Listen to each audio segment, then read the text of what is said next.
Welcome back, this is Sanjeev Pandey. आप देख रहे हो एडू मंत्र और यहाँ पर आज हम करने जा रहे हैं मैकेनिकल प्रॉपर्टीज ऑफ फ्लूइड्स का, यानी 11th फिजिक्स के पार्ट 2 का, जो हम फ्लूइड वाला सेक्शन है उसका सेकेंड पार्ट। क्योंकि हमने वहां पर करा था हाइड्रोस्टैटिक्स, अब हम करने जा रहे हैं हाइड्रोडायनेमिक्स। तो भाई बहुत ही ध्यान से इस चीज को देखना, चाहे आप बोर्ड्स के लिए या फिर अपने स्कूल एग्जाम के लिए तैयारी कर रहे हो, चाहे फिर आप एंट्रेंस एग्जाम के लिए तैयारी कर रहे हो, लेकिन इस चीज को अगर ध्यान से समझ पाए, बहुत ही इंपॉर्टेंट हिस्सा हम यहाँ पर पढ़ने जा रहे हैं फ्लूइड्स का। ठीक है, हमने हाइड्रोस्टैटिक्स में एक क्वांटिटी पढ़ी थी surface tension, which was very important there. यहाँ पर जो इंपॉर्टेंट क्वांटिटी है वो है विस्कोसिटी, और एक बहुत ही इंपॉर्टेंट प्रिंसिपल, बर्नौली प्रिंसिपल, हम यहाँ पर सीखने जा रहे हैं। तो आइए शुरुआत करते हैं विथ विस्कोसिटी। अब विस्कोसिटी यानी क्या होगा सर? सरफेस टेंशन क्या था कि भाई कोई भी लिक्विड चाहता है कि उसका जो एक्सपोज्ड एरिया है वो मिनिमम रहे। ठीक है, सबसे स्टेबल स्टेट में वो ऐसे ही रहेगा जब उसका ज्यादा मतलब मिनिमम एरिया जो है वो एक्सपोज्ड रहेगा। ठीक है, यहां पर विस्कोसिटी क्या है? एक तरीके से समझ लो गाढ़ापन, कि कोई भी लिक्विड ना अगर इजीली फ्लो कर पा रहा है तो यानी वो उसकी विस्कोसिटी कम है, और वो बहुत मुश्किल से फ्लो कर पा रहा है, मतलब बहुत फ्रिक्शन है, इंटरनल फ्रिक्शन काफी ज्यादा है ना। अगर मान लो एक इस सरफेस पे, मान लो यहाँ एक सरफेस है, इस सरफेस पे मैं हनी डाल दूं तो हनी को फ्लो करने में जो है काफी मुश्किलात हो रही है, क्योंकि उसके अंदर के ही जो एक इंटरनल फ्रिक्शन है वो इतना ज्यादा है। ठीक है, उसी इंटरनल फ्रिक्शन को विस्कोसिटी कहते हैं। तो हनी की विस्कोसिटी ज्यादा है, पानी की विस्कोसिटी कम है, इतना पहले समझ लो। और विस्कोसिटी क्या है? ये फ्लूइड्स के अंदर का जो इंटरनल फ्रिक्शन होता है ना, जब लिक्विड के लेयर एक के ऊपर दूसरा, दूसरे के ऊपर तीसरा, जब ये लेयर आपस में रिलेटिव मोशन जब करना है, तो हर नीचे वाला लेयर ऊपर वाले लेयर को क्या कर रहा है? एक अपोजिशन प्रदान कर रहा है। और सिर्फ वही क्यों, हर दो लेयर के बीच में जब भी रिलेटिव मोशन होगा तो उसमें एक अपोजिशन होगी, और उसी चीज को हम क्या बोलते हैं? विस्कोसिटी कहते हैं। ठीक है, या फिर इसको विस्कस ड्रैग भी कहा जाता है। ठीक है, और भी काफी कुछ कहते हैं, आ जाओ पहले इसको देख लें। The property, what is viscosity? The property of fluid by virtue of which it an internal frictional force comes into play.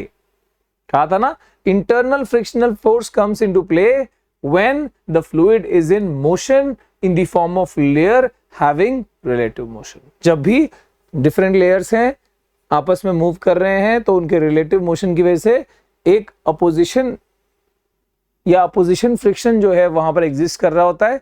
End of course this is not external friction, क्योंकि ये एक ही मटेरियल के अंदर या एक ही सब्सटेंस के अंदर का एक लेयर दूसरे को अपोज कर रहा है, तो ये एक इंटरनल फ्रिक्शन होगा। हमने पढ़ा ये चीज फ्रिक्शन में। तो ये इस ऐसे इंटरनल फ्रिक्शन को फ्लूइड्स के हम क्या कहते हैं? विस्कोसिटी कहते हैं। This is also called fluid friction, this is also called viscous drag. ठीक है, इसको फ्लूइड फ्रिक्शन इसी को बोलते हैं, विस्कस ड्रैग भी इसी को कहा जाता है। और जैसे मैंने एग्जांपल दिया कि भाई हनी के अंदर, मतलब हाई विस्कोसिटी वाली चीजों में मैंने हनी का एग्जांपल दिया। ठीक है, थोड़ा लो वाले में ऑयल हो गया, थोड़ा और लो वाले में वाटर हो गया, ऐसे कर सकते हो। ठीक है, अब यहां पर इसको कुछ ना कुछ मेजरमेंट, अब this is a physical quantity बेटा, तो इसको तो मेजरमेंट कुछ ना कुछ तो देना पड़ेगा। विस्कोसिटी कैसे? तो आपने हुक्स लॉ पढ़ा था पिछले चैप्टर में, सॉलिड्स वाले में। क्या पढ़ा था? Stress is directly proportional to strain. वहां पे यही पढ़ा था ना, स्ट्रेस प्रोपोर्शनल टू स्ट्रेन होता है। मान लो तुमने एक लोहे का तार लिया, कॉपर का वायर लिया, और उसके ऊपर वेट लगा के उसके ऊपर स्ट्रेस अप्लाई करते जा रहे हो। ठीक है, तो उससे उसके अंदर एक एक्सटेंशन आता जाएगा, जितना लोड लगाओगे उतना एक्सटेंशन आते जाएगा। ये पढ़ा था, stress directly proportional to strain. ठीक है, और इसलिए स्ट्रेस बाय स्ट्रेन को हमने क्या बोला था? एक कोएफिशिएंट ऑफ इलास्टिसिटी था वहां पर। यहां पर आएगा कोएफिशिएंट ऑफ विस्कोसिटी। पर एक्सपेरिमेंटली लिक्विड्स में देखा गया है कि सॉलिड्स में था stress proportional to strain, fluids में होता है stress proportional to strain rate, यानी strain upon time. Stress proportional to strain upon time. अब यहां पर जो प्रोपोर्शनलिटी कांस्टेंट आएगा वो कोएफिशिएंट ऑफ इलास्टिसिटी नहीं होगा, कोएफिशिएंट ऑफ विस्कोसिटी। तो आ जाओ यहां पर फटाफट से देख लें, एक केस यहां पर हम क्या कर रहे हैं कि we are taking a liquid, ठीक है, या एक सपोज लिक्विड और या गैस और फ्लूइड के अंदर आता है, तो हमने यहाँ मान लो लिक्विड लिया है और दो प्लेट्स के बीच में लिया है। दिस इज, नीचे वाला प्लेट इज फिक्स्ड, ऊपर वाला प्लेट जो है वो मूव कर रहे हैं अपन, मतलब पहले वो स्ट्रेट था, ऐसे बिल्कुल सीधे था, अब हम मूव करके हमने ऐसे फोर्स लगाया और देख रहे हो, देख रहे हो इसको, बिल्कुल समझ नहीं आ रही, ऐसे फोर्स लगाया हमने, ठीक है, let that force be F, और जो सरफेस एरिया था ना जिसपे फोर्स लगाया था वो एरिया था ए। तो ऐसे ये फोर्स लगा और इस फोर्स की वजह से पहले मतलब इसका जो ऐसे स्ट्रेट लेंथ था, दिस लेंथ वाज एल, और कितना डिस्प्लेस हुआ है, let this displacement be delta x, कितना डिस्प्लेस हुआ है, दिस इज डेल्टा एक्स, और कितनी टाइम में हुआ है, दैट टाइम इज टी, ठीक है। और इस फोर्स लगाने से जो वेलोसिटी अटेन हुई है, दैट वेलोसिटी इज वी, ठीक है। वेलोसिटी अभी हमने लिखते हैं, अभी हम फिलहाल इस तरह से लिखते हैं। अब यहां पर जो तुमने पढ़ा है सॉलिड्स वाले में किस तरह का, तो स्ट्रेन कैसे लिखा जाएगा यहां पर, तो strain will be given bye, strain will be given by change in dimension by original dimension delta x by L, ठीक है। हम बात कर रहे हैं स्ट्रेन रेट की, ठीक है। यहां पर फ्लूइड्स में एक्सपेरिमेंटली देखा गया, अच्छा कोएफिशिएंट ऑफ विस्कोसिटी की एसआई यूनिट पॉइजनली होती है, ये आप पहले से जान के रखो, ठीक है। इसको हम ऑब्टेन कर रहे हैं फिलहाल भाई, इक्वेशन में कहां से आएगा ये, ठीक है। तो एक्सपेरिमेंटली मैं देख यहां कह रहा हूं कि एक्सपेरिमेंटली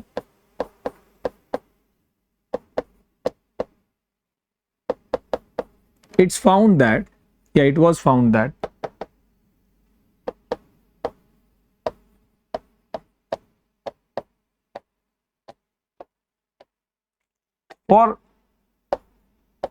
for fluids, या फिर मैं स्पेसिफिकली हूं यहां पर liquids, stress is proportional to strain rate. तो अगर ये स्ट्रेन है तो भैया मेरे को स्ट्रेन रेट कैसे होगा, therefore strain rate will be given bye जो स्ट्रेन वैल्यू है यानी delta x by L divided by T, ये हुआ स्ट्रेन रेट, ठीक है। अब ये बताओ डिस्प्लेसमेंट बाय टाइम क्या होता है, मान लो कि ये इसमें जो टाइम लगा था वो टाइम था डेल्टा टी, तो ये बताओ कि डिस्प्लेसमेंट बाय टाइम क्या होता है, वेलोसिटी होती है। तो हम यहां पर क्या लिख सकते हैं, delta x by delta T को हम v लिख सकते हैं, तो v बाय एल हो जाएगा स्ट्रेन रेट, ठीक है। अब मेरे को यहां पर स्ट्रेन रेट तो निकाल लिया मैंने, स्ट्रेस क्या होगा यहां पर वो लिखते हैं, stress is force applied on that surface पर यूनिट एरिया, ठीक है। तो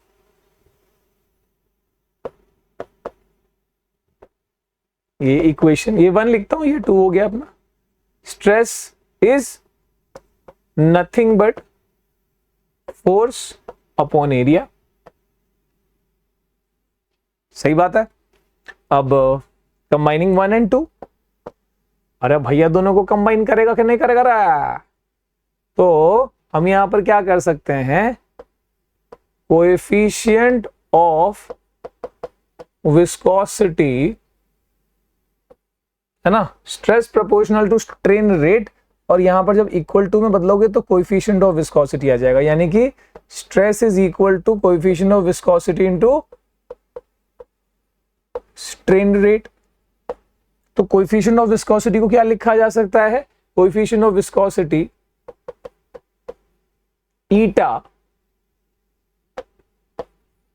विल बी गिवन बाय, क्या हो जाएगा, स्ट्रेन रेट इधर डिवाइड में आ जाएगा, यानी स्ट्रेस बाय स्ट्रेन रेट करेंगे, वैल्यूज डाल दो, that is eta is equal to force per unit area, और यहां पर v by L. So therefore this coefficient of viscosity will be equal to F, L ऊपर आ जाएगा ना, F L by A V, okay. अब एक और चीज देखो, हर दो लेयर के बीच में, नाउ लेट अस अज्यूम कि हर दो लेयर के बीच में, मान लो ये लेयर 1 है और ये लेयर 2 है, हर दो लेयर के बीच में मान लो distance, if this distance is suppose dx, और इसके अंदर जो इसके बीच में जो आपस में वेलोसिटी चल रही है, relative velocity, let that be dv, इनके बीच में जो रिलेटिव वेलोसिटी चल रही है वो चल रही है dv। तो यहां पर dv बाई dx को क्या कहते हैं पता है? This is called velocity gradient. ठीक है, तो इस वाले में अगर हम बिटवीन टू लेयर्स की बात करें, if dv is relative velocity with respect to between two layers is relative velocity, समझ रहे हो, रेल वेल,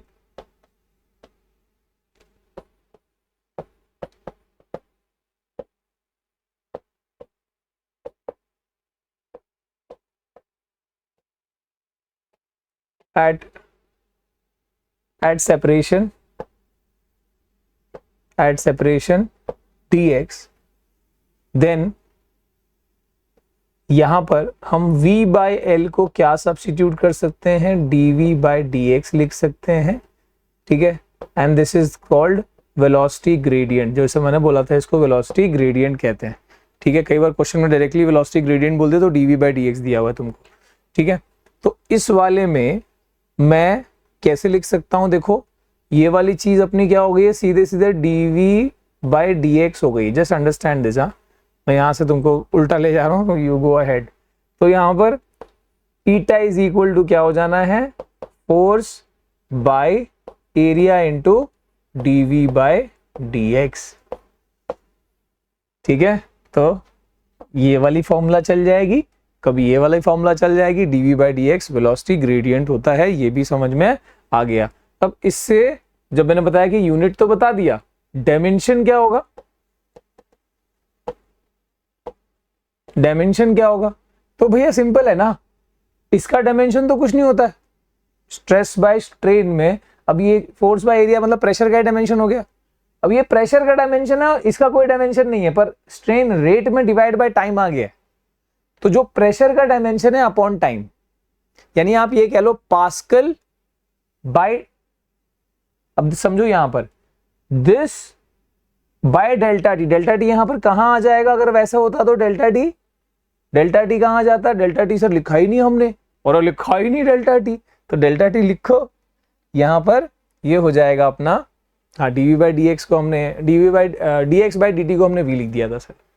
ठीक है, तो अगर हम डायमेंशन निकालना चाहें तो ये प्रेशर का डायमेंशन अपॉन सिंपली क्या आ जाएगा? ये डिवाइड बाय टाइम वाला फैक्टर आ जाएगा। उस हिसाब से बताओ कि what will be the dimension, dimension निकाल के बताओ।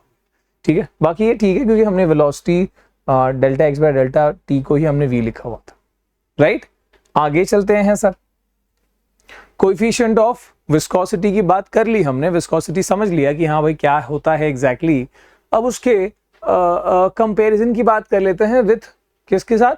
सॉलिड फ्रिक्शन के साथ, क्योंकि विस्कोसिटी क्या है? ये फ्लूइड फ्रिक्शन है, इंटरनल फ्रिक्शन बिटवीन या विस्कस ड्रैग जो हम कह रहे हैं। ठीक है ना, तो इसका कंपैरिजन में ये है कि दोनों, यानी कि जो हमने इंटरनल फ्रिक्शन यानी विस्कोसिटी की बात कर रहे हैं या सॉलिड फ्रिक्शन, दोनों ही दे अपोज रिलेटिव मोशन। ये हमने वहां भी पढ़ा था कि एक सॉलिड, एक ऑब्जेक्ट किसी दूसरे ऑब्जेक्ट पे जब मूव कर रहा है तो उसमें जब भी रिलेटिव मोशन होगा तो there will be friction that exist, external friction. ऐसे ही इंटरनल फ्रिक्शन भी, ये भी दो लेयर्स के बीच में जब भी रिलेटिव मोशन होगा तो एग्जिस्ट कर रहा है। तो सिमिलैरिटी में तो ये पहला पॉइंट आ गया। सिमिलैरिटी में दूसरा पॉइंट क्या आ गया? Both are due to the molecular forces. हमने वहां भी पढ़ा था कि फ्रिक्शन का actual origin molecular forces of attraction होता है। यहाँ भी सेम चीज है, एक लेयर का पार्टिकल दूसरे लेयर को अट्रैक्ट कर रहा है, इसलिए तो वो अपोज मतलब मूव करने नहीं दे रहा। ठीक है, और अगला क्या है? Both act tangentially in a direction opposite to that of motion. यहां पर भी हमने फोर्स कैसे लगाया? टेंजेंशियल ही अच्छा, टेंजेंशियली का मतलब क्या हुआ? जैसे एक ऑब्जेक्ट है, उसके ऊपर एक दूसरा सॉलिड मान लो अगर मूव करने की कोशिश करे तो फ्रिक्शन कैसे एग्जिस्ट करता है? टेंजेंशियली करता है। यहां पर भी एक लेयर दूसरी लेयर पे जब मूव करता है तो वो फ्रिक्शन, फ्लूइड फ्रिक्शन भी कैसे अपोज करता है, टेंजेंशियली करता है, यानी दोनों केस में टेंजेंशियल ही है। अच्छा, इसके बाद डिफरेंसेस की बात कर लेते हैं, अंतर क्या है दोनों में। तो अंतर ये है कि जो विस्कोसिटी है उसके अंदर हमने देखा, उसके फॉर्मूला में हमने क्या देखा कि विस्कोसिटी वाले फॉर्मूला में एरिया आ रहा है, मतलब एरिया डिपेंडेंट है कि एक लेयर का एरिया दूसरे लेयर कितना कनेक्टेड है, तो एरिया डिपेंडेंट होता है। जबकि हमने उधर क्या पढ़ा था, नॉर्मल फ्रिक्शन में यानी एक्सटर्नल फ्रिक्शन में हमने क्या पढ़ा था, it is independent of area. हमने ये पढ़ा था उधर पे, वहां पे फॉर्मूला में कभी भी ए नहीं आ रहा था, it is independent of area, और यहाँ पे डिपेंडेंट ऑफ एरिया है। एक चीज और है कि इट वॉज दैट फ्रिक्शन, वो वाला फ्रिक्शन का फॉर्मूला डायरेक्टली प्रोपोर्शनल टू क्या था, it was directly proportional to the normal reaction. कौन सा वाला, एक्सटर्नल वाला जो सॉलिड्स में हमने देखा था। तो यानी it was directly depending on the normal reaction. जबकि हमारे यहाँ वाले फॉर्मूला में, इस विस्कोसिटी वाले फॉर्मूला में कहीं भी नॉर्मल रिएक्शन का जिक्र नहीं है, यानी it is not depending on, it is independent of the normal reaction. ठीक है, तो ये दो डिफरेंस हो गए। और इसके अलावा आप कोई पॉइंट आपको आ रहा है तो आप लिख सकते हो। आगे चलते हैं and let's move to Stokes law. Sir ये स्टोक्स लॉ क्या है, स्टोक्स लॉ क्या है? कुछ नहीं है रे बाबा, स्टोक्स लॉ क्या पता है, 6 पाई ईटा आर वी। ये क्या है, the viscous drag,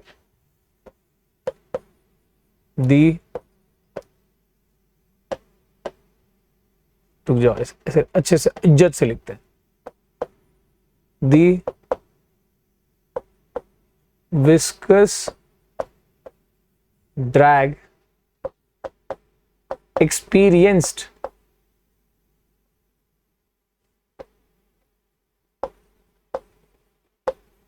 by a spherical solid moving through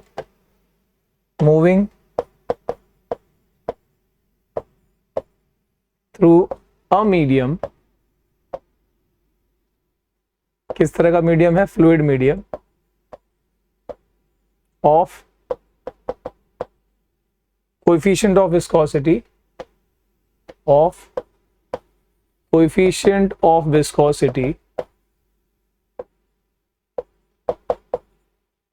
ईटा, ठीक है, इज गिवन बाय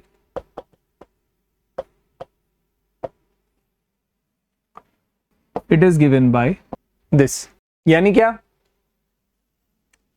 अगर एक सॉलिड स्फीयर लिया मान लो जिसका रेडियस है r और जो कितनी वेलोसिटी से आ रहा है, विद द वेलोसिटी v, ठीक है, एक मीडियम के थ्रू, मतलब मान लो हवा के थ्रू या कोई भी मीडियम, पानी के अंदर जा रहा है, ये पानी के अंदर मूव कर रहा है, तो एक मीडियम के थ्रू जब जा रहा है तो वो मीडियम जो है एक तरीके का अपोजिशन प्रोवाइड करता है। And this is not the upthrust, ये अपथ्रस्ट वाली चीज नहीं है, ये अलग है, ये फ्लूइड फ्रिक्शन की वजह से हुआ। तो that force, that opposing drag जो है, दैट बैकवर्ड ड्रैग जो है ना, ये बैकवर्ड ड्रैग है,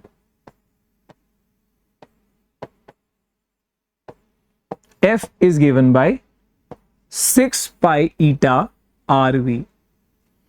सर इसका कोई डेरिवेशन करना है क्या? द आंसर इज नो, इसका कोई डेरिवेशन नहीं करना है। और डायमेंशनली तुम निकाल सकते हो इस चीज को कि भाई डायमेंशनल वाला एनालिसिस मेथड यूज करके, बट करना नहीं है। तो आप सिर्फ इसको ऐसे ही याद ही रखोगे एक तरीके से, 6 पाई ईटा आर वी, ठीक है। तो यानी कि स्टोक्स लॉ में क्या बताया गया है? सर स्टोक्स लॉ में ये बताया गया है कि जब भी कोई स्पेरिकल बॉडी किसी मीडियम के थ्रू जब फॉल हो रही है, किसी मीडियम के अंदर v वेलोसिटी से अगर आ रही है, उस स्पेरिकल बॉडी का रेडियस r है और जो जिस मीडियम से आ रही है उस मीडियम का जो विस्कोसिटी है वो ईटा है, तो वो एक स्पेरिकल बॉडी के ऊपर कितना अपोजिंग ड्रैग लगेगा अपोजिंग फोर्स लगेगा बाय द विस्कोसिटी वाला फैक्टर, तो that is given by F is equal to 6 pi eta RV। इसको हम आगे यूज करेंगे, टेंशन नहीं, ठीक है। आगे चलो दबा, लेट्स मूव अहेड, और आगे यहीं पे यूज कर लेंगे terminal velocity. Now what is terminal velocity sir? तुमको पता है बारिश की बूंदें जितनी हाइट से आ रही होती हैं, जितना आसमान में जितनी हाइट से आ रही होती हैं, अगर सही मायने में भले उसका मास कम हो, पर सही मायने में अगर एक्सेलरेशन ड्यू टू ग्रेविटी लगातार उसकी स्पीड को बढ़ाए, तो वो ना किसी बुलेट से कम नहीं होंगी हमारे लिए। इतना भयंकर स्पीड से चोट लगेगी हमको उस छोटी सी बूंद से भी, पर ऐसा नहीं होता है ना। वो बूंदें तो बड़ी सुहानी लगती हैं, वाह टप टप टप टप, अच्छा लगता है। तो कुछ तो ऐसा है जो उसकी वेलोसिटी को उतना बढ़ने नहीं देता है। यानी बारिश की बूंद जब गिर रही है ना, तो आसमान से जब वो बादल से निकली, तो शुरुआत में तो ग्रेविटी एक्ट कर करके स्पीड बढ़ा रही थी, पर एक पॉइंट के बाद उसकी स्पीड क्या हो जाती है, फिर कांस्टेंट होके फॉल होने लगती है। तो जो कांस्टेंट स्पीड आ जाती है ना उसके पास, उसी को बोलते हैं दी टर्मिनल, दी एंड स्पीड। उसके बाद स्पीड नहीं बढ़ रही उसकी, ठीक है। तो आइए देखते हैं, हम बारिश की बूंद से नहीं समझेंगे, मैं एक अगेन वही स्पीयर लूंगा। तो जैसे ये एक स्पीयर है जिसका रेडियस r है, और ये इस मीडियम के थ्रू जो है फॉल कर रहा है, जो हमने देखा था अभी उसी के हिसाब से देख रहे हैं, ठीक है। और इस मीडियम की अगर विस्कोसिटी ईटा है, ठीक है, इस मीडियम की डेंसिटी मान लो रो है, ठीक है। तो हम इसमें जो अपोजिशन फोर्स लगेगा वो क्या रहेगा जरा बताओ? The opposing force will be the viscous drag, ठीक है। ये विस्कस ड्रैग जो है ये अपोजिंग फोर्स है, और इसका हमको फॉर्मूला भी अभी जस्ट सीखा है नया नया, क्या है? 6 पाई ईटा RV, ये तो सीख लिया है सर अपन ने, ठीक है। V जो है इसकी वेलोसिटी है। अब यहाँ पर टर्मिनल वेलोसिटी की बात करो तो मैं VT लिखूंगा, क्योंकि अब ये वेलोसिटी मान लो ये वो पॉइंट आ गया जब स्पीड नहीं बढ़ रही, पर क्यों नहीं बढ़ रही वो भी तुमको पता लगेगा। तो it is that velocity, that constant velocity attend bye a spherical falling body, ठीक है, थ्रू अ मीडियम। सो उसी को हम क्या बोलते हैं? उसी को टर्मिनल वेलोसिटी बोल रहे हैं। अब होता क्या है जरा देखो, कि सिर्फ यही एक फोर्स नहीं है जो उसको अपोज कर रहा है, इसमें और भी फोर्सेस हैं। जरा बताओ कौन से फोर्सेस है? अरे भैया वो जो जिस फोर्स से वो लगातार नीचे आ रहा है ना, उसका खुद का जो वेट है वो डाउनवर्ड है। What is that weight? Weight is equal to mg sir, तो mg लिखो, ठीक है। अच्छा, और m को हम क्या लिख सकते हैं बेटा वैसे? अगर इसका रेडियस पता है अपने को और इसकी डेंसिटी मान लो पता है, इसकी डेंसिटी है sigma. Sigma is the density of this solid material है, जो भी मटेरियल है, लिक्विड है, सॉलिड है, कुछ भी है, उसकी डेंसिटी है सिग्मा। तो हमको पता है सर कि density is equal to mass by volume, mass upon volume. तो मैं मास को क्या लिख सकता हूं? Therefore mass will be equal to density into volume.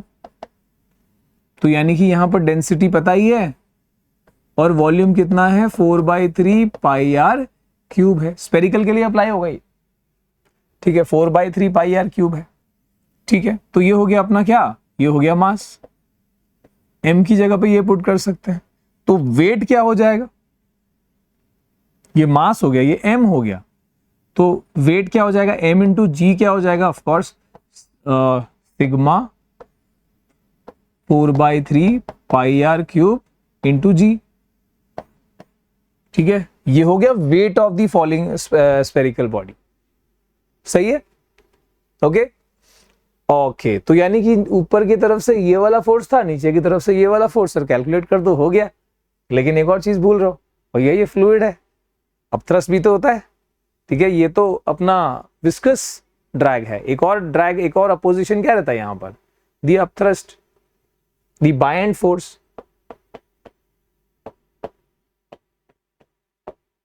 BIND force, sir BIND force का फॉर्मूला क्या है? अरे आर्किमिडीज प्रिंसिपल याद करो कि ये जो सॉलिड है एग्जैक्टली इसी के वॉल्यूम के जितना इसने उस मीडियम को डिस्प्लेस करा है। तो the buoyant force will be equal to what? The buoyant force is exactly equal to, Archimedes में पढ़ा था ना हमने कि जो अपथ्रस्ट होता है वो exactly weight of the displaced liquid के जितना होता है या weight of the displaced fluid के जितना होता है. So this is equal to weight of displaced fluid. कहां से पता लगा सर? Archimedes principal. इसलिए एक चीज दूसरे से जुड़ी हुई है बेटा. जब तुम हाइड्रोस्टैटिक्स पढ़ोगे तो ये चीजें अच्छे से आएंगी. हाइड्रोस्टैटिक्स नहीं पढ़ा तो फिर यहाँ पे ठीक है. So weight of the displaced fluid. अब ये जो मीडियम है इसका वेट कैसे निकालें सर? अब आपको ये भी पता है कि जितना इसका वॉल्यूम है बिल्कुल उतने ही वॉल्यूम को उसने डिस्प्लेस किया है तो उसका वेट निकाला sir, because you know the density. तो weight of the displaced fluid will be equal to उसका मास इनटू ग्रेविटी. सही है. अब उसका मास कितना है? Again density into volume. और उसका डेंसिटी कितना है? फ्लूइड का डेंसिटी रो है और इनटू वॉल्यूम कितना है? वॉल्यूम सेम है, जितना इसका वॉल्यूम है स्फीयर का उतना ही उसने डिस्प्लेस किया होगा. तो 4/3 पाई आर क्यूब और इनटू ग्रेविटी. ठीक है.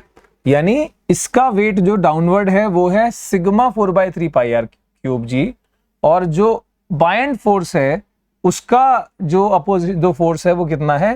रो 4/3 पाई आर क्यूब जी. ठीक है. तो आप ये समझ सकते हो कि अब ये जो है constant in case of equilibrium, जब कांस्टेंट वेलोसिटी अटेन हो गई है, इन केस ऑफ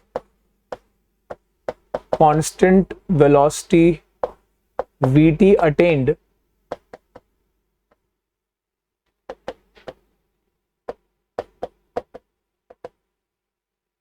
ठीक है. यानी कौन सी बात आ गई? अब इक्विलिब्रियम वाली बात आ गई है. तो ऐसे में ये सभी फोर्सेस एक दूसरे को बैलेंस कर रहे हैं. तो ऐसे में हम क्या लिख सकते हैं कि द डाउनवर्ड फोर्स mg यानी the weight of solid is equal to the upward force, यानी F viscous drag plus the buoyant force. ठीक है. अब आप वैल्यूज डाल दो. वैल्यूज डाल दो. वेट कितना है यहां पर? सो दिस इज 6 लिख रहा हूं. Sigma 4/3 pi r cube g is equal to, वो कितना था? अरे स्टोक्स लॉ से कितना आया था? 6 pi eta are we plus ये वाला कितना है? रो 4/3 पाई आर क्यूब जी. अच्छा, ये वेलोसिटी को हमने वैसे भी टर्मिनल वेलोसिटी, हमको फॉर्मूला वीटी का ही निकालना याद रहे. तो वीटी का फॉर्मूला निकालना तो इसको यहाँ भेजो ना सर, बोलो ना भाई. तो यहाँ पे अगर इसको हमने इधर लेफ्ट साइड में ले लिया माइनस आ जाएगा. और कितनी सारी चीजें कॉमन दिख रही है यार. मतलब 4/3 पाई आर क्यूब जी, और इधर क्या बचा? ये सिग्मा था और ये यहाँ पर उधर गया तो माइनस आ गया. तो sigma minus rho and this is equal to what? This is equal to 6 pi eta r v t. अब यहां पर क्या कुछ कैंसिल हो रहा है? यस सर, पाई कैंसिल हो रहा है और ये क्यूब स्क्वायर बन जाएगा. ठीक है. और कुछ हो रहा है? यस, 2 3 और 2 2 3 इधर आ गया, नीचे 9 हो जाएगा. तो ये 2/9 हो गया. और यहां पर क्या बचा है? आर स्क्वायर जी, और इधर है सिग्मा माइनस रो, और ये ईटा, और ये 3 तो भेज दिया ना, 3 यहाँ भेज के 9 बनाया. ईटा यहाँ पर आ गया तो यहाँ पर अपॉन ईटा हो गया is equal to v t. So this is the formula for terminal velocity. देखो, देखने में लग रहा है कि पता नहीं क्या क्या चीजें कहां से डाली है, पर है बड़ा आसान. कि एक कांस्टेंट वेलोसिटी, वो जो सॉलिड जो स्फीयर आ रहा था है ना ऑफ डेंसिटी रो, वो कांस्टेंट वेलोसिटी अटेन कर लिया उसने एक पॉइंट पे. तो उसका मतलब क्या है? उसका मतलब ये है कि एक पॉइंट पे जो उसका वेट था it was completely balanced by the lower 2 forces. ठीक है. विस्कस ड्रैग और दूसरा क्या है? Buoyant force. तुम बोलोगे सर ये एक पॉइंट पे क्यों हुआ, शुरू से क्यों नहीं था फिर ऐसे? ये भी दिमाग में आ सकता है. कि शुरू से क्यों वेलोसिटी बढ़ रही थी, पहले भी तो कांस्टेंट हो सकता था। This is the very best example कि जहां पर एक अपोजिशन जो है वेलोसिटी पे डिपेंड करता है। हमने अभी स्टोक्स लॉ में कौन से वाले में पढ़ा था कि ये जो ड्रैग है this is depending on the velocity. तो जैसे जैसे वेलोसिटी बढ़ती गई, शुरुआत में कम था ये क्योंकि वेलोसिटी कम थी, जैसे जैसे वेलोसिटी बढ़ती गई वैसे वैसे बढ़ता गया, और बढ़ते बढ़ते बढ़ते बढ़ते जब इन दोनों का सम इसके वेट से बैलेंस हो गया तो वेलोसिटी कांस्टेंट हो गई। ठीक है, और जब वेलोसिटी कांस्टेंट हो गई तो फिर ये भी कांस्टेंट हो गया क्योंकि this is depending on velocity. अब सारा इक्विलिब्रियम का खेल हो गया। ठीक है, तो ये हो गया तुम्हारा टर्मिनल वेलोसिटी। अब यहां पर ना आते हैं विस्कोसिटी। जो विस्कोसिटी होता है वो कुछ फैक्टर्स पे डिपेंड करता है। तो कुछ फैक्टर्स हमने यहां पर दिए हैं जैसे टेम्परेचर, प्रेशर। ठीक है, आप खुद समझो कि तेल जो ऑयल होता है वो शुरू में कितना, मतलब नॉर्मली कितना वो थिक होता है ना, थोड़ा गाढ़ापन रहता है। जैसे ही तेल खौल जाता है, बॉईल हो जाता है, हीट कर देते हो, वो कितना फ्रीली फ्लो करने लगता है। देखा होगा घर में जब मम्मी पूड़ियाँ तल रही है वैसे टाइम पे, तो वो ऑयल जो है लगभग पानी में गर्म होने के बाद एकदम वो क्या एकदम पानी जैसे, मतलब पानी में गर्म होने के बाद नहीं, ऑयल को जब हम गर्म करते हैं तो एकदम पानी जैसे हो जाता है ना, विस्कोसिटी कम हो जाती है। तो नॉर्मली वही है, टेम्परेचर बढ़ेगा तो लिक्विड्स की विस्कोसिटी क्या होती है, कम होती। टेम्परेचर बढ़ेगा तो विस्कोसिटी क्या होती है, कम होती है। और गैसेस की विस्कोसिटी क्या होती है, बढ़ती है। तो फ्लूइड्स में दो नेचर है कि टेम्परेचर मतलब हीट करोगे तो लिक्विड्स की विस्कोसिटी कम होगी यानी कम गाढ़ापन आएगा, गैसेस की विस्कोसिटी क्या होती है, बढ़ती है। ये देखा गया है।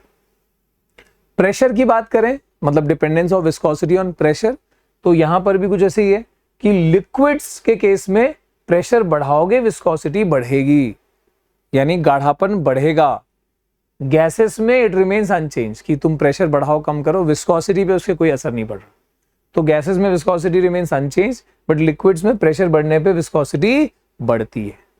लेकिन एक्सेप्शन है यहाँ पर वाटर। वाटर के केस में प्रेशर बढ़ाओगे विस्कोसिटी क्या होती है, कम होती है। ठीक है, तो ये तुमको थोड़ा सा ऐसे ध्यान में रख के समझना है, इसको बहुत काम की चीज है। अभी एप्लीकेशन देख लेते हैं कि विस्कोसिटी का बहुत इंपॉर्टेंट, बहुत अहम रोल है बेटा। ठीक है, तो आओ थोड़ा एप्लीकेशंस देख लेते हैं कि विस्कोसिटी के ऊपर कुछ प्रैक्टिकल उसके एप्लीकेशंस की नॉलेज का क्या कर सकते हैं हमें। तो to select, this is a significance of viscosity, to select suitable lubricant for a given machine. कि जैसे मान लो एक फैक्ट्री में एक मशीन लगी हुई है, तो उसमें कौन सा वाला लुब्रिकेंट आएगा, लुब्रिकेंट ऑयल या ग्रीस जो यूज करते हैं जिससे कि उसका पार्ट्स इजीली मूव कर सके, है ना। तो कौन सा वाला लुब्रिकेंट आएगा, क्योंकि अगर कोई ऐसा हल्का लुब्रिकेंट ले लिया, हल्का मतलब ये है कि थोड़ा सा भी हीट करने पे उसका जो विस्कोसिटी है वो खत्म हो जा रहा है, पानी बन जा रहा है, एक तरीके से एकदम ढीला ढाला बन जा रहा है, तो काम नहीं चलेगा। तो उसमें कितना हीट बनने वाला है, कितना टेम्परेचर उस मशीन में प्रोड्यूस होने वाला है, उसके बेसिस पे ही यहाँ पर हमको जो फ्लूइड लेना पड़ेगा जिससे कि उसकी विस्कोसिटी बहुत ज्यादा घटे ना। तो will have to select based on that कि भाई कौन सा वाला यहाँ पर कितनी विस्कोसिटी का यहाँ पर कौन सा फ्लूइड सेलेक्ट करना होगा। ठीक है, तो सूटेबल लुब्रिकेंट सिलेक्ट करने के लिए हमको विस्कोसिटी का आइडिया काफी हेल्प करता है। दूसरा, buffer of the railway terminals. तुमने देखा होगा कि जहाँ पे रेलवे टर्मिनल्स होते हैं यानी जहाँ गाड़ियाँ जो है जाकर रुकती हैं और एंड करती हैं जिस पॉइंट पे, तो वो एंड पॉइंट पे कहीं ना कहीं ऐसा स्टॉपेज तो रहता है ना।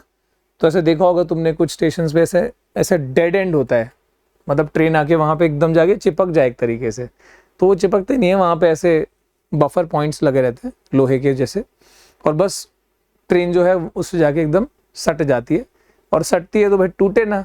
तो वहाँ पे उसके अंदर जो ऑयल शॉक अब्सॉर्बर लगे होते हैं, शॉक अब्जॉर्बर्स लगे रहते हैं, वो बफर मतलब वही शॉक अब्जॉर्बर्स है मेटल के, और उसमें ऑयल भरा रहता है सिलेंडर के अंदर। ठीक है, तो वो भी हाई विस्कोसिटी का लिक्विड लेना पड़ेगा क्योंकि बहुत ताकत से भी फोर्स आके वो झटके से भी लग सकता है ना। तो उसको अब्जॉर्ब करना, शॉक अब्जॉर्बर की ताकत होनी चाहिए उतनी उस फ्लूइड की, तो अच्छी विस्कोसिटी का लिया जाता है। Viscosity plays a crucial role in blood circulation. हमारी बॉडी में ब्लड सर्कुलेशन जो होता है उसके अंदर भी विस्कोसिटी वाला रोल बहुत अहम है। ठीक है, तो ये सब चीजें इसके एप्लीकेशन में। अब चलते हैं यहाँ पर लिक्विड्स के फ्लो के बारे में समझते हैं। ठीक है, तो आइए let's see types of liquid flow. तो जब मान लो ऐसा वाला केस लेते हैं जहां पर एकदम बढ़िया स्मूथ तरीके से एक पाइप है और वो एक नल से कनेक्टेड है और नल में एकदम बहुत स्मूथ पानी आ रहा है, मतलब एकदम परफेक्ट जितना आना चाहिए उतना, तो एकदम कितना होता है ना, एकदम ऐसा सूदिंग सा वाटर उसमें से निकल रहा है, एकदम जितना आना चाहिए उसके हिसाब से एकदम परफेक्ट वाटर निकल रहा है। ऐसे कई बार केस देखा होगा तुमने, ठीक है। तो एकदम ऐसा आइडियली जो दिखता है तुमको, उस वाले फ्लो को पता है स्ट्रीमलाइन फ्लो बोलते हैं। मैं एकदम लेमन में बात कर रहा हूं, पर इसको हम डेफिनेशन में भी आएंगे।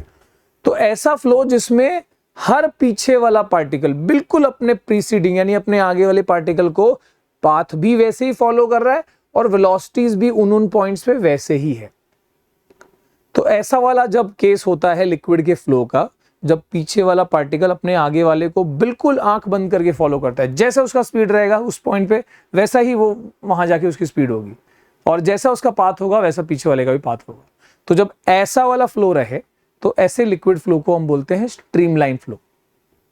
Path and velocities are of the particle is same as the preceding particle, ठीक है, तो उसको स्ट्रीमलाइन फ्लो बोलते हैं। सर दूसरा होता है laminar flow. Laminar flow is a kind of flow, थोड़ा सा अलग है इसमें। लैमिनार फ्लो क्या है ना कि लैमिना लेयर बनता है। जैसे मान लो कि यहाँ पे एक सरफेस है और एक थोड़ा सा पानी डाल दिया यहाँ पे, तो क्या होगा, इस सरफेस पे पानी जो है फैलेगा और वो पानी जो है एक के ऊपर दूसरा लेयर, दूसरे के ऊपर तीसरा लेयर, है ना, पूरा लेयर के फॉर्म में जब वो मूव कर रहा है तो उसको हम कहते हैं लैमिनार फ्लो। लैमिना का मतलब ही होता है भाई एक लेयर काइंड ऑफ, ठीक है। तो ऐसा फ्लैट फ्लो रहेगा, उसको लैमिनार फ्लो बोलेंगे। एक होता है टर्बुलेंट फ्लो। अब नाम से ही समझ में आ रहा है टर्बुलेंस, कि भैया मैं तो सोच रहा था कि एकदम स्ट्रीमलाइन तरीके से पानी दोगे आप, आपने तो पानी लाके सीधा बाल्टी है तो मार दिया। मान लो यहाँ पे एक ऐसा एक पिलर है और एक इस पिलर, इसके ऊपर मैंने बकेट से एकदम ऐसे पानी मारा, तो वो क्या स्ट्रीमलाइन रहेगा उसमें? क्या पीछे वाला पार्टिकल आगे वाले को फॉलो करेगा? वो तो ये थोड़ा ज्यादा हो गया, ठीक है।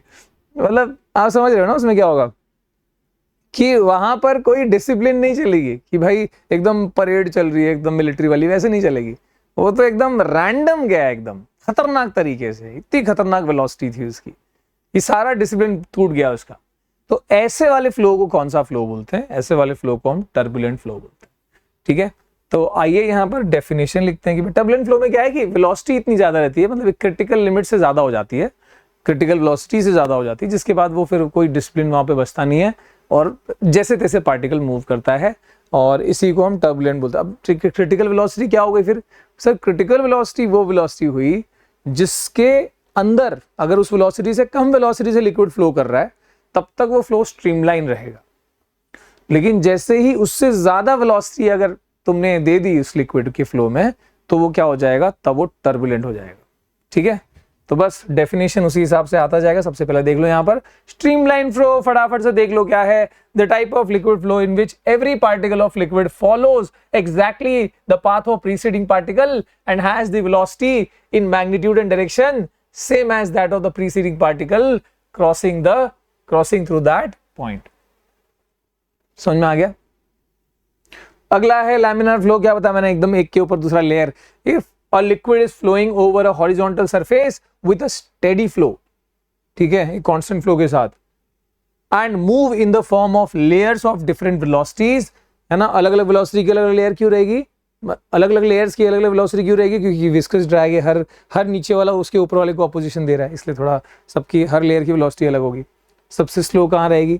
सबसे स्लो नीचे रहेगी, फिर धीरे धीरे ऊपर वेलोसिटी की, है ना, बढ़ता रहेगा थोड़ा सा। सो which do not mix with each other. Yes, her layer जो है एक के ऊपर दूसरा जा रहा है, आपस में उनके पार्टिकल्स मिक्स नहीं हो रहे। This is laminar flow. Turbulent क्या बताया मैंने?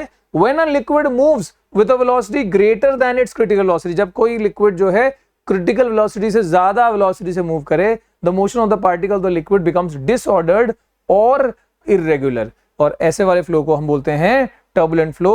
अब यहां पर आता है सवाल कि क्रिटिकल वेलोसिटी क्या है? तो मैंने बताया क्रिटिकल वेलोसिटी वो होती है जिसके पहले तक तो स्ट्रीमलाइन था और जिसके बाद क्या हो जाएगा, वो टर्बुलेंट हो जाएगा। that velocity of liquid flow up to which it flows us into streamline and above which its flow become turbulent. ठीक है, तो यहां पर ये हमने types of flow of liquid देख लिया. अब हम चलते हैं बच्चा, आगे की जिंदगी जीते हैं. और अब थोड़ा ध्यान देना, इक्वेशन ऑफ कंटिन्यूटी और इसके बाद एकदम से आ रहा है बर्नौलीज. ठीक है, तो बहुत अच्छे से देखना है जी. अब बिल्कुल कौतूहल नहीं करना है, इसमें लापरवाही नहीं करना है. ठीक है,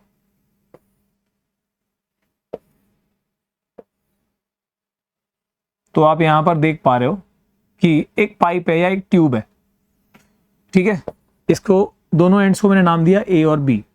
इधर का एरिया मान लो A1 है, इधर का एरिया मान लो A2 है. ठीक है, लिक्विड, इसके अंदर से लिक्विड जो है फ्लो कर रहा है. ऑफ कोर्स लिक्विड फ्लो कर रहा है, पूरा भरा हुआ, एकदम स्टेडी फ्लो कर रहा है एकदम.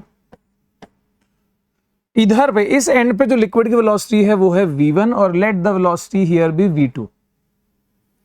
ठीक है, और एक और बात है कि ये हमने आइडियल मतलब नॉन विस्कस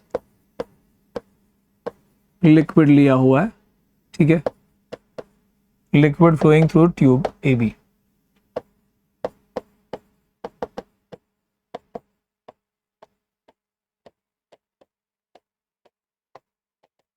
पता है एक आइडियल लिक्विड क्या होता है?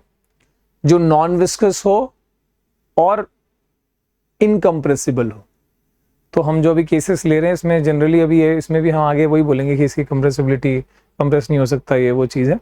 ठीक है, तो आइडियल लिक्विड यानी नॉन विस्कस इनकम्प्रेसिबल. तो यहाँ पर हमने वैसे ले लिया कि चलो नॉन विस्कस है, विस्कोसिटीज की नहीं है, एकदम बढ़िया, एकदम जबरदस्त, पानी से भी पतला कोई लिक्विड और कंप्रेस भी नहीं हो सकता, ऐसा वाला कुछ. तो ये ऐसा कुछ लिक्विड मान लो कि आइडियली है. अब इसमें मान लो कि इधर क्योंकि चौड़ा है, यहाँ पे पतला है, दिख ही रहा है हमको. सो वी कैन सी कि A1 is greater then A2. ठीक है, ये अपने को यहाँ पर दिख रहा है, मतलब जो भी है, मतलब उसके खास कोई लेने की जरूरत नहीं है, बट एक डिफरेंस है यहाँ पर. Okay, now what happens is कि इधर पे जो लिक्विड की डेंसिटी है, इधर पे जो लिक्विड की डेंसिटी है, मान लो क्योंकि वो थोड़ा सा ब्रॉड है इसलिए डेंसिटी इज डिफरेंट, और इस तरफ लिक्विड की यहां निकलने के टाइम जो डेंसिटी है वो अलग है. मान लो इधर ρ1 है, इधर ρ2 है. सही है. अब एक बात बताना कि if the flow is steady, if the flow is steady मतलब एक कांस्टेंट फ्लो है, एंड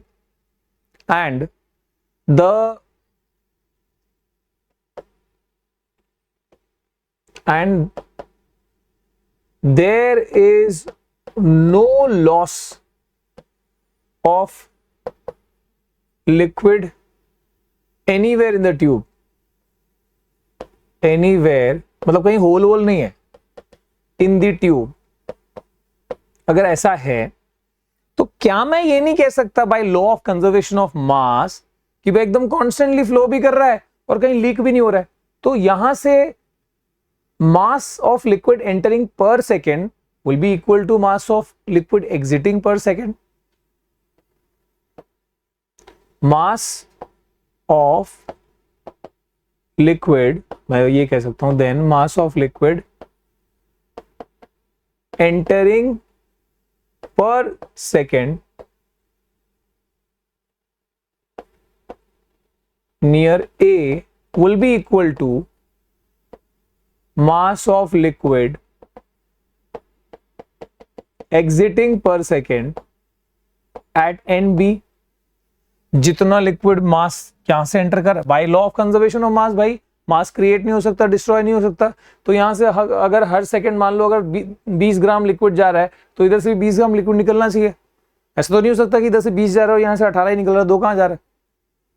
समझ रहे हो? तो उस हिसाब से अगर सर ये बात सही है, इफ दिस इज ट्रू, तो व्हाट वी कैन से कि mass of liquid entering per second. अब ये बताओ मास को हम कैसे लिखते हैं?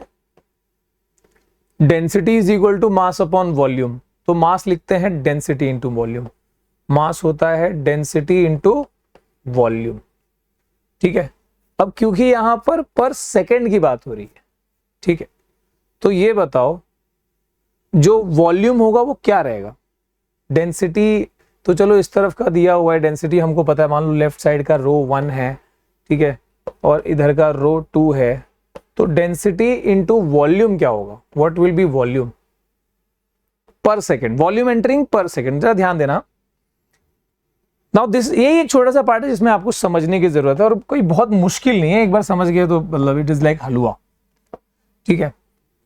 अब ये क्या है? This is area, cross section area, ठीक है, और ये वेलोसिटी है। वेलोसिटी मतलब क्या कि डिस्प्लेसमेंट पर यूनिट टाइम, मतलब पर सेकंड कितना लिक्विड क्रॉस कर ले रहा है, बराबर ना। तो अगर मान लो कि ये 1 सेकंड में जो लिक्विड का लेयर एंटर किया था, 1 सेकंड में यहां से यहां आ गया, ठीक है, यानी 1 सेकंड में ये L जितना डिस्प्लेसमेंट मान लो कर लिया था, इतना आ गया था, तो व्हाट इज द वॉल्यूम? मतलब जब मैं वेलोसिटी कहता हूं, एक मिनट अगेन इसको हटाऊं पहले में, व्हेन आई से वेलोसिटी इज 2 मीटर पर सेकेंड, व्हेन आई से वेलोसिटी v जो लिखा है मैंने, ये 2 मीटर पर सेकेंड है, v इज 2 मीटर पर सेकेंड, v1 इज 2 मीटर पर सेकेंड, का मतलब क्या हुआ?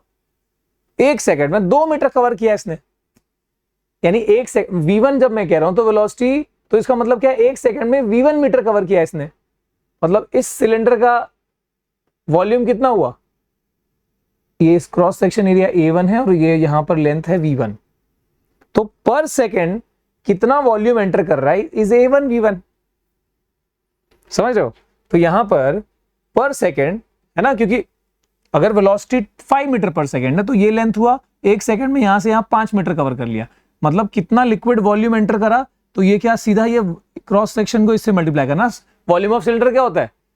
The cross section area into this, यानी A इंटू ये लेंथ, तो ये लेंथ कितना है? V1, ठीक है। तो वॉल्यूम एंटरिंग पर सेकंड जो ये हम कह रहे हैं, मास तो हमने यहां पर मतलब दिस इज डेंसिटी और वॉल्यूम पर सेकंड, तो वॉल्यूम पर सेकंड को सीधा हम क्या लिख रहे हैं?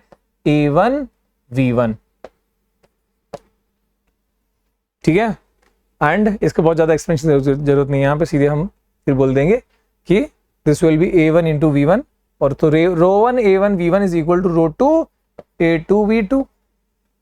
अब बस लास्ट स्टेप में खाली यही बोलना है कि सिंस या if the liquid is incompressible, if liquid is incompressible, compressible ही नहीं है, तो क्या हो जाएगा? Rho 1 will be equal to rho 2 will be equal to rho, तो यहां पर rho A1 V1 is equal to rho A2 V2, है ना, ये रो कैंसिल हो जाएगा, तो what we can say ultimately आ गया equation of continuity, A1 V1 is equal to A2 V2, ठीक है।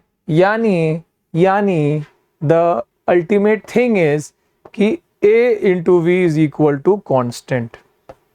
बहुत इंपॉर्टेंट चीज है ये, इसका बताऊंगा मैं। Area into velocity is constant, ठीक है। लिक्विड फ्लो में area into velocity is constant, मतलब ये बता रहा है सर ये कि जहां पर वेलोसिटी ज्यादा हो, जहां पर एरिया ज्यादा हो जाएगा वहां स्पीड कम हो जाएगा, मतलब ये एकदम इनवर्सली रिलेटेड ना। इसका मतलब क्या हुआ? दैट इज एरिया या velocity is inversely proportional to, इसका मतलब हुआ velocity is inversely proportional to area. यानी मान लो कि एक नदी से पानी जा रहा है, जहां पर एरिया ऑफ क्रॉस सेक्शन, जहां पर ज्यादा एरिया वाइड हो जाएगा नदी, वहां पर स्पीड क्या हो जाएगा? कम हो जाएगा, और जहां पर नैरो रहेगा, एरिया कम है जहां से लिक्विड फ्लो कर सकता है, स्पीड बढ़ जाएगा। और उल्टा भी ट्रू है कि मान लो एक नल से पानी गिर रहा है, अब शुरू में तो वो काफी प्रॉपर सिस्टमैटिक फ्लो कर रहा है, पर आगे जाके ना वो पानी की धार पतली हो जाती है। क्यों? सिंपल है, ऊपर क्या था? वेलोसिटी कम थी, वेलोसिटी कम क्योंकि ग्रेविटी अभी एक्ट करना शुरू किया, वेलोसिटी कम थी, ठीक है। तो उस टाइम पे वेलोसिटी कम थी तो एरिया प्रॉपरली वो फैल के फ्लो कर रहा था, पर नीचे नीचे जाते हैं ग्रेविटी उस पर एक्ट करता रहा है, वेलोसिटी बढ़ाता जा रहा है। अब वेलोसिटी बढ़ रहा है, ए वी कांस्टेंट होना चाहिए, तो अगर V बढ़ रहा है तो A को क्या करना पड़ेगा, कंपनसेट करना पड़ेगा, कम होना पड़ेगा, इसलिए वो आगे जाके धार पतली हो जाती है। ठीक है, तो ये बहुत जबरदस्त मतलब जगहों पे सवाल इसके ऊपर पूछे जा सकते हैं। ओके, इसी को यूज कर लेंगे हम बर्नौलीज में। Bernoulli's is a very very famous और बहुत इस फ्लूइड का मतलब समझ लो कि एक सबसे जरूरी वाली चीज जो तुम यहाँ पर सीख रहे हो, बर्नौलीज थ्योरम है। और इसमें जो थ्योरी वाला पार्ट है मैं आपको सीधे सीधे बताते जाऊंगा और आपको ध्यान से सुनते जाना है। तो मान लो कि ये है जमीन, क्या है, जमीन, ग्राउंड लेवल। क्यों ले रहे हो जमीन सर, जमीन से हमारा क्या लेना देना है, कोई नहीं लेना देना, तो चुपचाप यहां देखो। हमने ले लिया एक ट्यूब, क्या ले लिया, वही जो हमने अभी लिया था ट्यूब। इस बार थोड़ा सा ऐसा हाइट भी डिफरेंट रख रहे हैं।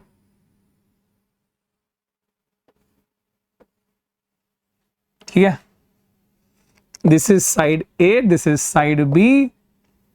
और ये कितनी हाइट पे है, तो मान लो ये हाइट पे है h1 जितनी हाइट पे, और इसकी हाइट जमीन लेवल से है h2। ठीक है, और वही भाई जो वेलोसिटी है वो v1 है, यहाँ से एंटर करने वाले की एग्जिट करने वाले की v2 है। ठीक है, इस एंड पे प्रेशर मान लो p1 है, इस एंड पे प्रेशर मान लो p2 है। Area of cross section is a1 here, area of cross section is a2 here. ठीक है, और जरूरत पड़ेगी तो बाकी सब चीजें भी देख लेंगे। तो क्या हो रहा है इसमें, यहां से लिक्विड एंटर करके और ऐसे यहां से जा, लिक्विड का फ्लो बताया। हमने कैसा लिक्विड लिया है, incompressible and non viscous liquid flowing from A to B। ठीक है, तो हमको समझ में आ रहा है कि भाई ये लिक्विड ऐसे फ्लो कर, इसमें कोई दो राय कोई संशय नहीं है भाई। आगे, ठीक है सर ये ऐसे फ्लो कर रहा है तो उससे हमारा क्या लेना देना, कह सकते हो। मैं खाली एक ही चीज बताऊंगा, नाउ यू विल अंडरस्टैंड। ये अगर तुमने स्कूल में, हो सकता है कि अगर तुमको लग रहा हो कि यार बड़ा है बर्नौलीज, ये है वो है, ठीक है, ऐसा कुछ नहीं है। The sum of pressure energy, potential energy and kinetic energy per unit mass is a constant. Statement यही है इसका। For a streamline flow of ideal liquid, for a streamline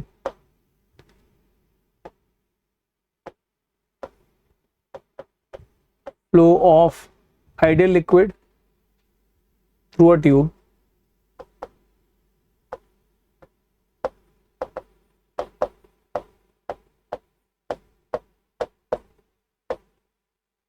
मैं आपको कह रहा हूँ कि इसमें जो एक्चुअल स्टेटमेंट है थोड़ा सा इधर उधर उसको तुम्हारी किताब में दिया हो सकता है, बट उसकी फील पूरी मैं आपको दे रहा हूं जिससे कि यू शुड खुद से करना आ जाए चीज। ठीक है, मैं चाहता तो मैं इसका भी लिख देता वैसे। So for a streamline flow of ideal liquid through a tube, मैं क्या बोल रहा हूं, द सम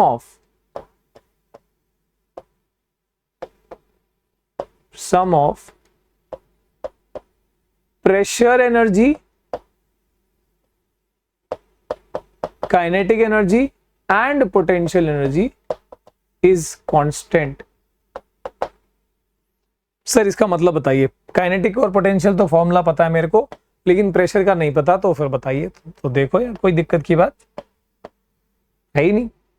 ये बताओ what is the increase in, मैं इसको ना ऐसे लिखता हूं सीधे, वी नो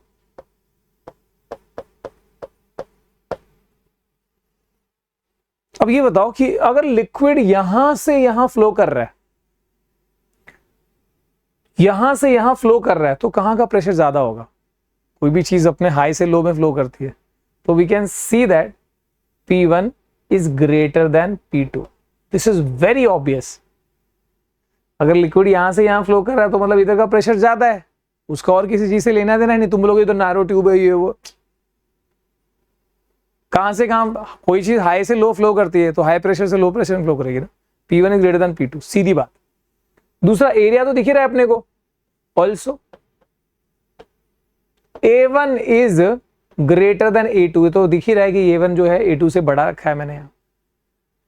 अब अगर ऐसा है तो कंटिन्यूटी के हिसाब से तुमने अभी सीख लिया कि जहां एरिया ज्यादा रहेगा वहां वेलोसिटी कम रहेगी,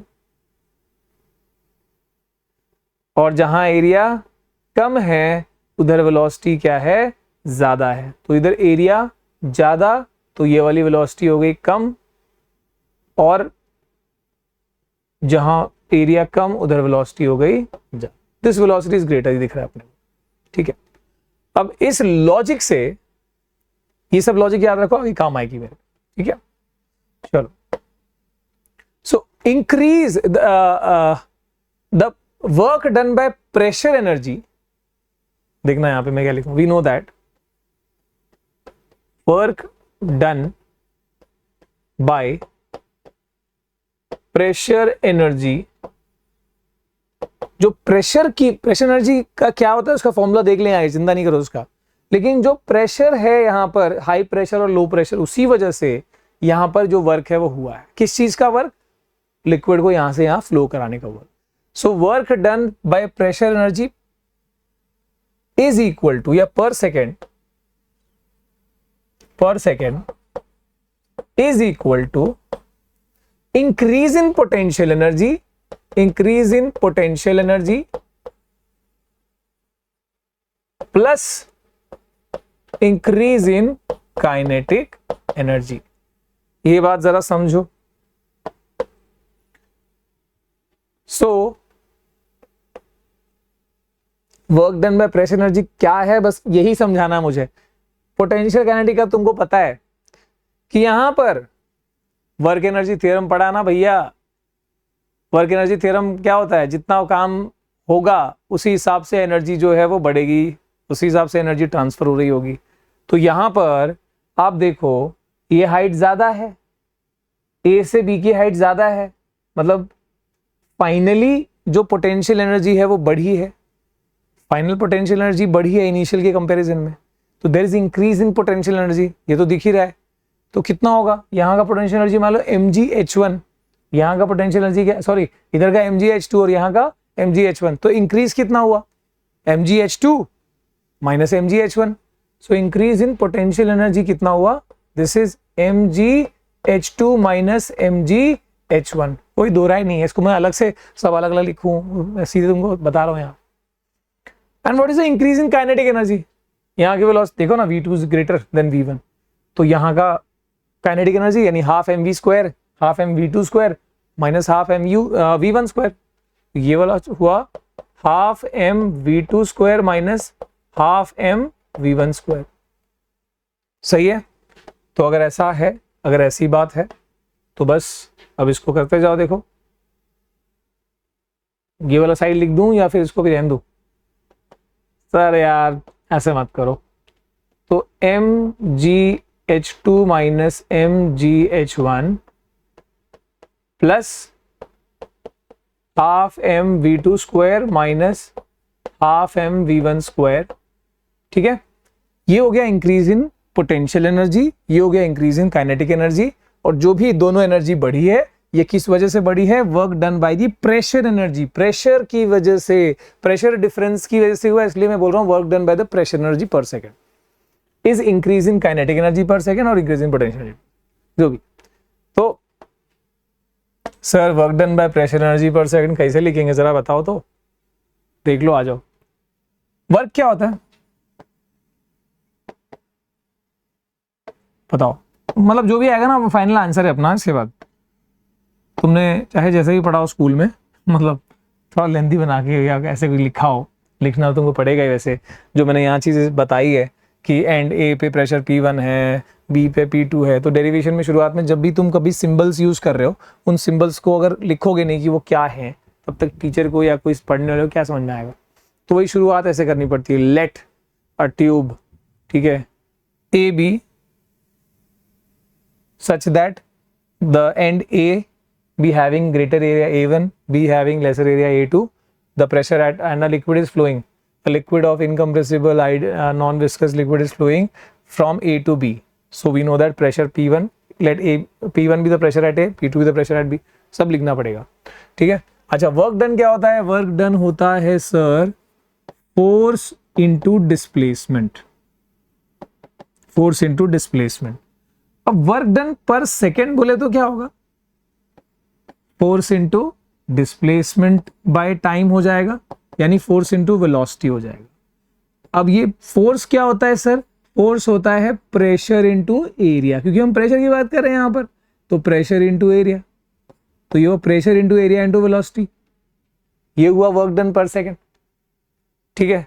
तो वर्क एट एंड ए, यहां के इस एंड पे जो वर्क है और इस एंड पे जो वर्क है पर सेकेंड, इसमें कौन सा वाला ज्यादा होगा? जहां का प्रेशर ज्यादा है, यानी यहां का प्रेशर ज्यादा है तो ये वाला ज्यादा होगा।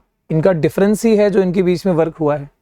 सो मैं इसको कैसे लिखूंगा? Work done per second from A to, in taking a tube from A to B, ठीक है। इन टेकिंग ट्यूब ने taking water, taking the liquid from A to B will be, अब देखो फॉर्मूला क्या है, इस तरफ का क्या हो जाएगा? इस तरफ का हो जाएगा work done per second P1 A1 V1, और यहाँ का हो जाएगा P2 A2 V2। और क्योंकि अब हम यहाँ से यहाँ की बात करें तो कौन सा वाला ज्यादा है? ये वाला ज्यादा, तो इनिशियल माइनस फाइनल होगा ना, तो जो वर्क का डिफरेंस है उसी ने यहाँ पर एनर्जी इंक्रीज करा हुआ है। तो therefore it is equal to P1 A1 V1 is equal P1 A1 V1 minus P2 A2 V2, ठीक है, and it is equal to this. अब इसमें सड़ क्या खड़े हैं, तो A1 V1 और A2 V2 को क्या लिखा जा सकता है, उस पे फोकस करना। Now by equation of continuity जो हमने अभी देखा था, उसके हिसाब से A1 V1 is equal to A2 V2 is equal to, हम क्या लिख सकते हैं? ये क्या होता है बताओ? A1 V1 is equal to A2 V2, ये है क्या? वॉल्यूम, वॉल्यूम पर, वॉल्यूम है ना, volume per second, so it is equal to volume. This can be written by given by V, तो ये क्या हो जाएगा? Therefore P1V minus P2V is equal to mgh2 minus mgh1, आ गया है, आ चुका है, plus half mv2 square minus half mv1 square, ये आ गया। अब बस यही इक्वेशन तुम्हारा बर्नौलीज दे रहा है। कैसे सर? ये तो बिल्कुल बर्नौलीज नहीं दे रहा है। सारे वन वाले को एक तरफ ले जाओ, यानी ये वन वाला है, ये वन वाला है, ये वन वाला है, इन दोनों में माइनस लगा, इधर आके प्लस हो जाएगा। तो P1V plus mgh1 plus half mv1 square is equal to इधर का P2V plus mgh2 plus half mv2 square, सही है। एंड इसका मतलब क्या है? हम क्या बोल सकते हैं कि the sum of pressure energy plus potential energy plus kinetic energy at A, ठीक है, sum of pressure energy plus potential energy plus kinetic energy at A is equal to sum of pressure energy plus kinetic energy plus potential energy at B, या फिर किसी भी cross section की बात करें, sum of all the three energies क्या है यहाँ पर? कांस्टेंट है। यही बर्नौली का इक्वेशन है। अब यहां पर इसको पर यूनिट मास जब लिखा जाएगा ना, पर यूनिट मास जब लिखोगे तो क्या हो जाएगा? इसमें से m सब कट जाएगा। इसको लिख के दिखाओ, इसको पर यूनिट मास के फॉर्म में ही अक्सर स्टैंडर्ड तरीके से वैसे ही लिखा जाता है। तो when I write in the form of कि sum of pressure energy per unit मास,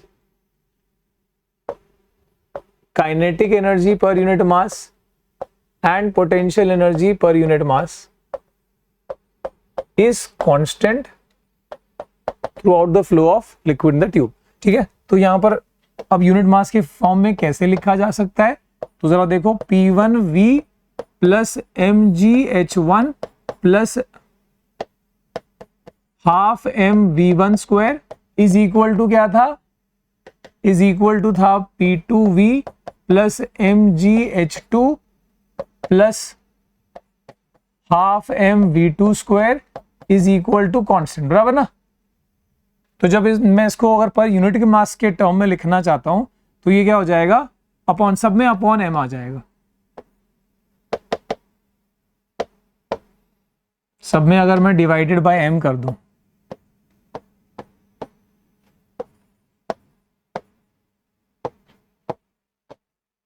ठीक है, यहां पे m कैंसिल हो गया, यहां पे m कैंसिल हो गया, ठीक है।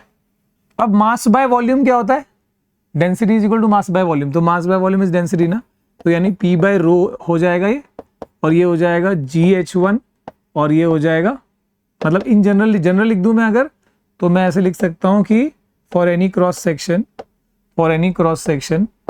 P by rho plus GH plus half V square is a constant.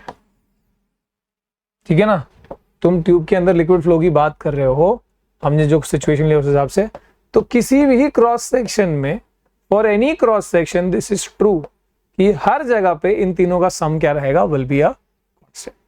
ठीक है, तो ये बर्नौलीज का इक्वेशन हमने यहां पर बता दिया।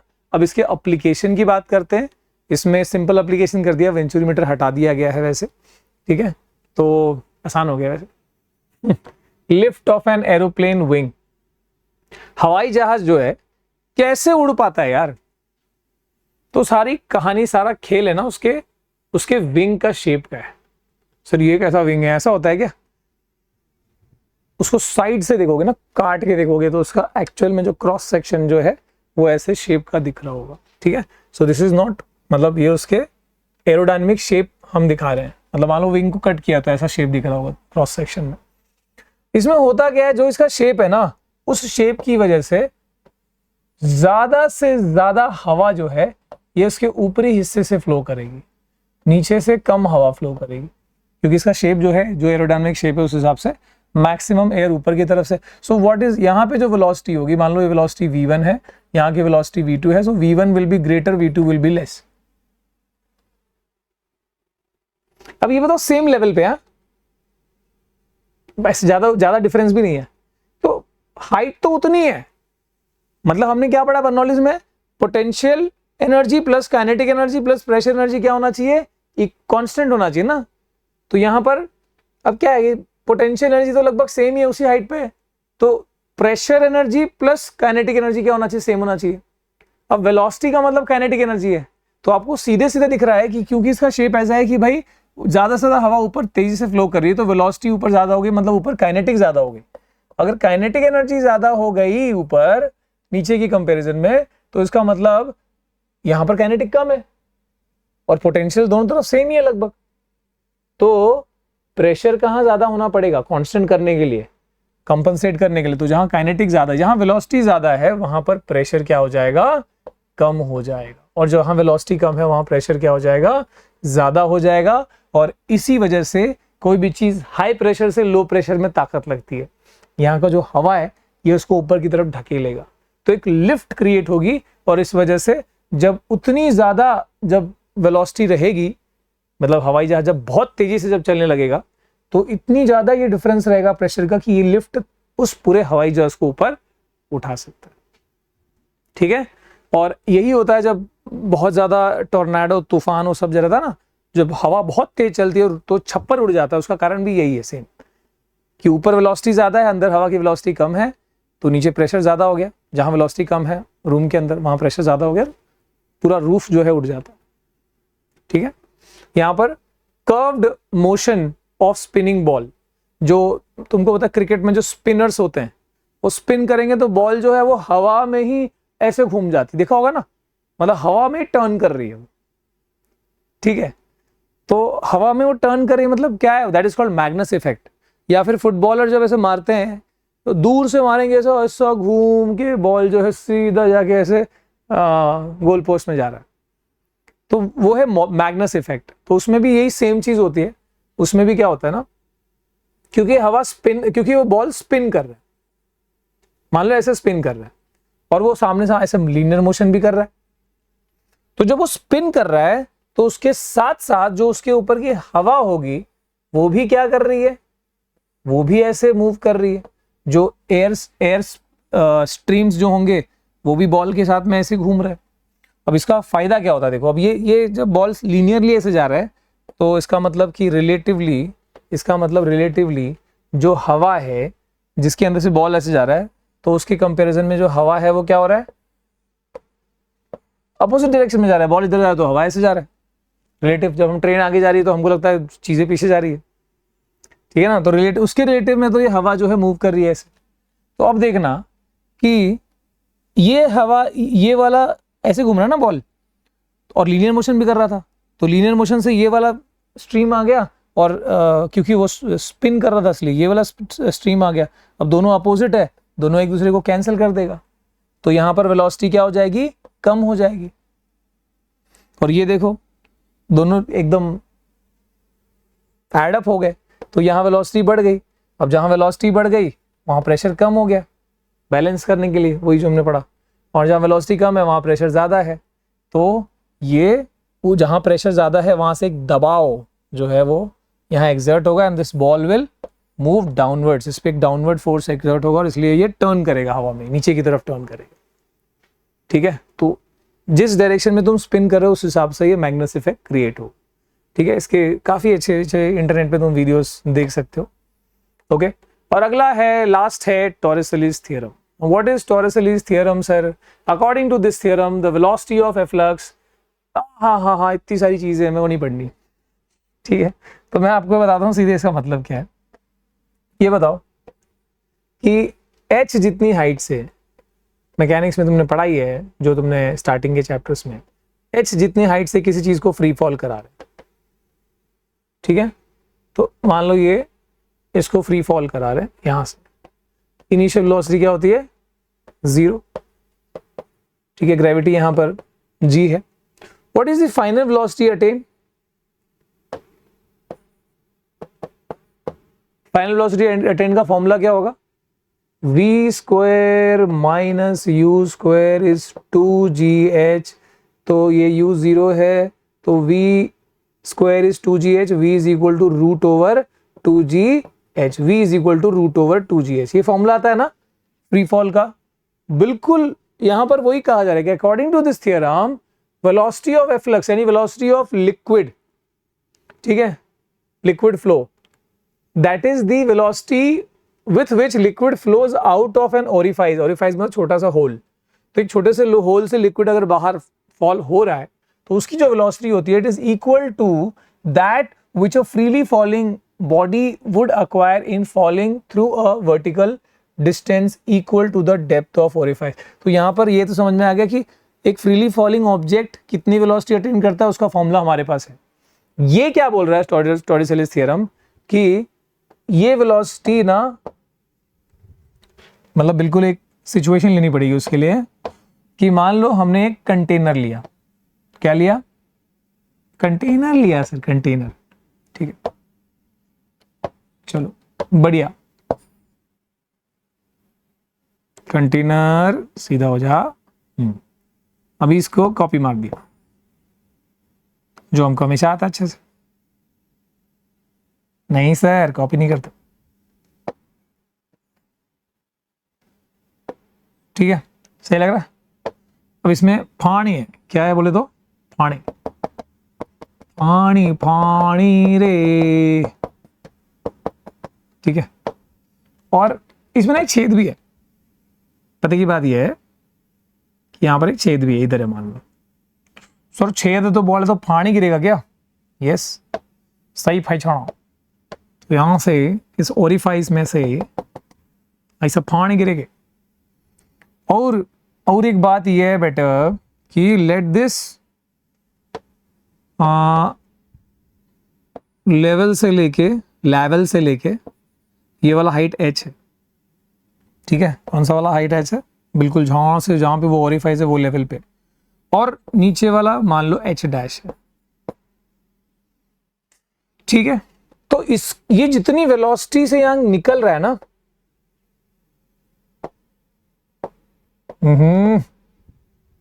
मस्ती नाई, जितनी स्पीड से ये यहां पर निकल रहा है, this speed of efflux is exactly equal to this formula √2gh। यही बता रहा है, ये इतना जो बकर बकर कर रहा था इसका मतलब यही था, ठीक है, √2gh। पर यहां पर h मतलब वो फॉल जो हो रहा था उसके नीचे की हाइट थी ना, इधर h का मतलब क्या है, लिक्विड के लेवल से बिलो जहां पर ओरिफाइस है, तो the depth of orifice below the level of liquid है ना, equal to depth of orifice below the free surface. तो यहां पर भी फॉर्मूला जो है √2gh होगा, ठीक है, एग्जैक्टली इक्वल टू दिस, ठीक है। यही बता रहा था टॉरिस-वुलिस थ्योरम। सर इसका कोई प्रूफ करना है, या कर सकते हो यार, कोई बड़ी बात नहीं है, ठीक है। तो what we can do is, proof के लिए यहां पर तुमने एग्जैक्टली इधर पे एक पॉइंट ले लिया, पॉइंट बी, और यहां पे एक पॉइंट ले लिया मान लो पॉइंट ए, ठीक है। तो हमको पता है कि total energy at A will be equal to total energy at B, ठीक है। तो यहां पर अब क्या करेंगे, हम बस लिखते जाओ कि यहां पर जो pressure energy plus kinetic energy plus pressure energy plus kinetic energy आ रहा है, plus potential energy at A will be equal to the same at B, ठीक है। अब ये बताओ कि इन दोनों में इधर पे काइनेटिक एनर्जी कितना है, बी की तरफ, तो काइनेटिक एनर्जी है ½ mv², ठीक है। तो यहां पर मैं लिख देता हूं ½ mv², पर वही ये वाला चीज मूव नहीं कर रहा, यानी इसका काइनेटिक एनर्जी क्या है, 0 है, लेफ्ट साइड का काइनेटिक एनर्जी क्या है, 0 है, ठीक है। अब देखो जो पोटेंशियल एनर्जी है सरफेस की लेवल से कितना नीचे है, ठीक है, so that potential energy is given bye ρgh। Sir ये ρgh कहां से आया, मैं आपको पिछले वाले से ही बता देता हूं कि इसी में अगर तुम इसको रो से मल्टीप्लाई कर दो, तो थ्रू आउट इसको मल्टीप्लाई कर दो रो से, तो क्या हो जाएगा, P प्लस ρgh प्लस ½ ρv² will be equal to constant, ठीक है। तो ये अपना ऐसे हो गया, तो इस वाले में अपना ये ρgh हो गया, एंड ये क्या हो गया, यहां पर प्रेशर P हो गया। अब क्योंकि सेम लेवल पे है, लिक्विड्स में हमने पढ़ा है कि सेम लेवल पे प्रेशर सेम रहता है, तो यहां पर भी प्रेशर वही रहेगा, है ना, ए और बी सेम लेवल पे प्रेशर वही रहेगा। एंड व्हाट इज दी, यहां पर पोटेंशियल एनर्जी था ρgh, इस वाले में पोटेंशियल, इस वाले में h है ही नहीं, एकदम b जो है एकदम उसके ऊपर कोई कॉलम है ही नहीं, वो तो एकदम ओरिफिस के अंदर का पॉइंट है, तो ये हो गया 0, ठीक है। And this will be equal to what, तो यहां पे अब हम इसको इक्वेट कर लेंगे, p कैंसिल हो गया दोनों साइड से, ρgh is equal to half, अब ये भी रो है ना, ρv², यहां पे रो आएगा, ठीक है। अब ये कैंसिल हो गया, एंड gh, ये 2 इधर आ गया, 2gh is equal to v², v is equal to √2gh, ये आ गया अपना velocity, which is same as जो अपन को चाहिए था, ठीक है। तो यहां पर वेंचुरीमीटर जो है वो इस बार मतलब नए बुक में तुमको निकाल दिया गया, पर वो पहले हुआ करता, ठीक है। तो इसी के साथ करते हैं अपन हाइड्रो डायनेमिक्स, हमारा होता है एंड। अगला चैप्टर कब चाहिए ना, कमेंट में बताते रहो। नेक्स्ट तुम्हारा वो थर्मल प्रॉपर्टीज है, then thermodynamics, then kinetic theory, ठीक है। तो न्यूमेरिकल्स करते रहो, और आई थिंक जब जिस तरीके से हम ये कर रहे हैं न्यूमेरिकल, तुम आराम से बढ़िया तरीके से कर सकते हो, और जहाँ पे लगे कि यार इस चैप्टर का न्यूमेरिकल करना है तो विल डू इट, ठीक है, उसको कर लेंगे कि आप कोई न्यूमेरिकल जैसे जैसे ये होता जाएगा उसको अपन फॉलो करते जाएंगे, ठीक है। नीट के वैसे मैंने नीट लेवल की कराए हुए हैं, जो चैप्टर्स आपने डिमांड करे थे, बाकी अगर आपको और रिक्वायर्ड है तो बताना, ठीक है। चलो मिलते हैं अगली वीडियो में, टिल देन बाय बाय, जय हिंद।